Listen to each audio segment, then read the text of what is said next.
ગુજરાત પર શક્તિ વાવાઝોડાનો ખતરો અત્યારે મંડરાઈ રહ્યો છે, જેમાં અરબ સાગરમાં વાવાઝોડું શક્તિ સક્રિય થયું છે। ગીર સોમનાથ જિલ્લાનું તંત્ર પણ હવે આ બાબતને લઈને સજ્જ બની ગયું છે। માછીમારોને 6 ઓક્ટોબર સુધી દરિયામાં ન જવાની ખાસ સૂચના આપી દેવાઈ છે અને હાલ પવનની ગતિ 65 થી 75 કિલોમીટર પ્રતિ કલાકની ઝડપે જોવા મળે છે, જેમાં 5 ઓક્ટોબર સુધી પવનની ગતિમાં વધારો પણ થઈ શકે છે।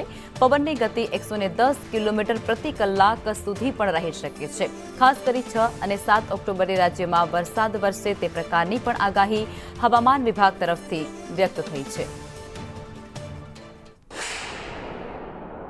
ચાલુ ચોમાસુ સિઝનનું પ્રથમ વાવાઝોડું એટલે કે અરબ સાગરમાં સર્જાયેલું શક્તિ ચક્રવાત હવે ધીમે ધીમે ગુજરાત મહારાષ્ટ્ર તરફ આગળ વધી રહ્યું છે અને એક શક્યતા મુજબ આગામી 24 કલાકમાં આ જે વાવાઝોડાયું છે તે સક્રિય થશે અને વિકરાળ સ્વરૂપ પણ ધારણ કરી શકશે।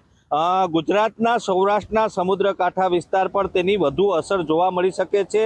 આજે સાંજથી આગામી 6 ઓક્ટોબર સુધી સૌરાષ્ટ્રના સમુદ્રકાંઠા વિસ્તારમાં ભારે પવન સાથે હળવાથી ભારે વરસાદની સંભાવનાઓ વ્યક્ત થઈ રહી છે। આપણે આ જે દ્રશ્ય નિહાળી રહ્યા છો તે ગીર સોમનાથ જિલ્લાના અરબી સમુદ્રના આ દ્રશ્ય છે। 5 ઓક્ટોબર સુધી સમુદ્રમાં વધુ ભયાનકતા સર્જાઈ શકે છે। દરિયો હાઈ ટુ વેરી હાઈ રહેશે અને ખરાબ દરિયાઈ પરિસ્થિતિને ધ્યાને લઈ માછીમારોને દરિયો ન ખેડવા માટે પણ તાકીદ કરી દેવામાં આવી છે।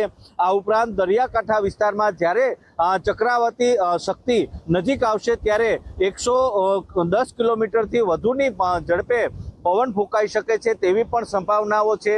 ત્યારે જે સંભવત આપાતકાલ પરિસ્થિતિને પહોંચી વળવા માટે ગીર સોમનાથ જિલ્લાનું જે વહીવટી તંત્ર છે તે પણ સજ્જ બન્યું છે। ડિઝાસ્ટર વિભાગની ટીમ સતત દેખરેખ રાખી રહી છે।